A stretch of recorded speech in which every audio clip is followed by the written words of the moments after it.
I am so excited for today's recipe. We are going to show you how we make our Copycat Zippys Korean chicken plate. Before we went vegan, when we ordered this dish at Zippy's, I would get it with the macaroni salad and Pat would get it with the mashed potatoes and gravy.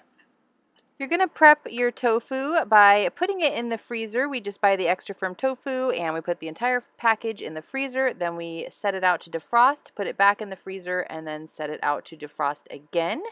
So you'll want to get this started a few days before you're planning on making this meal.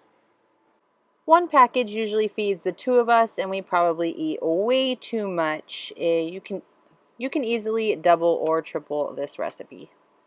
The first thing you are going to need to do is make your sauce. Pat loves this sauce and he loves to pour it on the cabbage that usually comes with the plate, so we make a good amount of it. You're going to use a 1-inch nub of ginger and then 2 garlic cloves to start with. So you'll just chop or mince them both and add them to a bowl. Then you'll add a 1/2 teaspoon of chili paste. This is the chili paste that we use. You'll add a tablespoon of maple syrup and 3 tablespoons of soy sauce. And then you'll mix that up so it's all nice and combined. Now this is the part where I changed things up a little bit from the first time or the first couple times we made this recipe. The sauce is extremely salty. We have like full sodium soy sauce. So I tried to dilute it a little bit with some broth, and then I even added a little more water later because I still thought it was pretty salty. I would actually not recommend doing this because it made the chicken come out a little soggy as opposed to like a nice glaze on the chicken. So I would not add water, and I would probably add like low sodium soy sauce instead of full sodium soy sauce. Now to make our chicken, you are going to make a really heavy broth. So I've got about a 1/2 cup of water and a teaspoon of better than bouillon broth, and we're going to get that all mixed up, and then we're going to add a tablespoon of poultry seasoning. You'll mix that all up. The poultry seasoning is kind of hard to get combined into the sauce, but you'll just mix it as best as you can and set that aside, and then we will prep our chicken. And for the chicken, we are using tofu. The tofu has been frozen, defrosted, refrozen, and defrosted again. This technique is from Mary's Test Kitchen. She makes the best vegan fried chicken.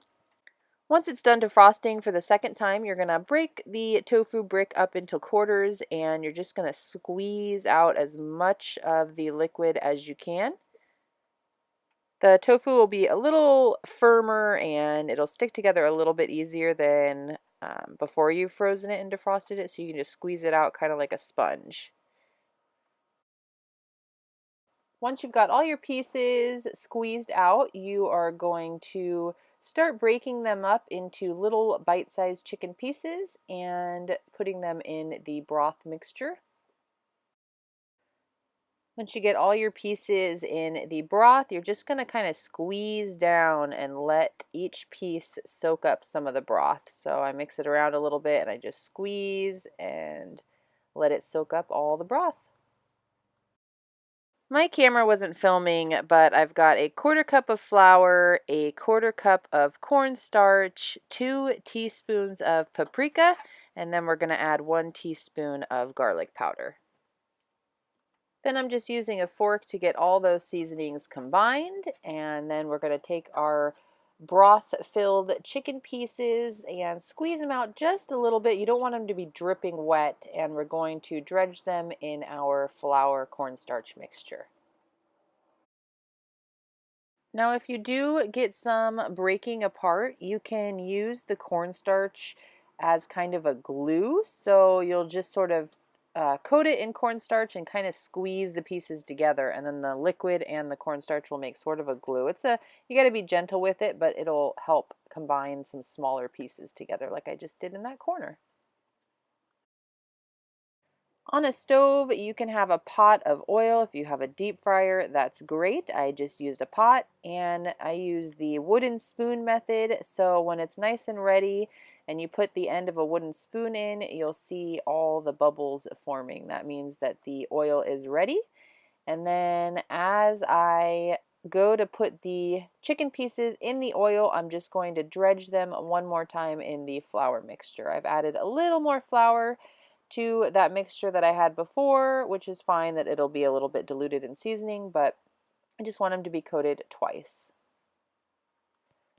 This little pan is the pan that we use for frying. It's pretty small. You don't want to overcrowd your oil, so I put about 4 pieces in, and I will fry them up until they are nice and crispy.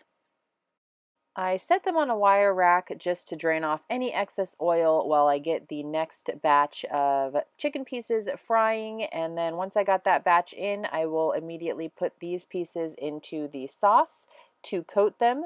Now this is the step where the sauce now made the chicken kind of soggy instead of coating it with a nice glaze. That is why I do not recommend putting the broth in the glazy saucy mixture.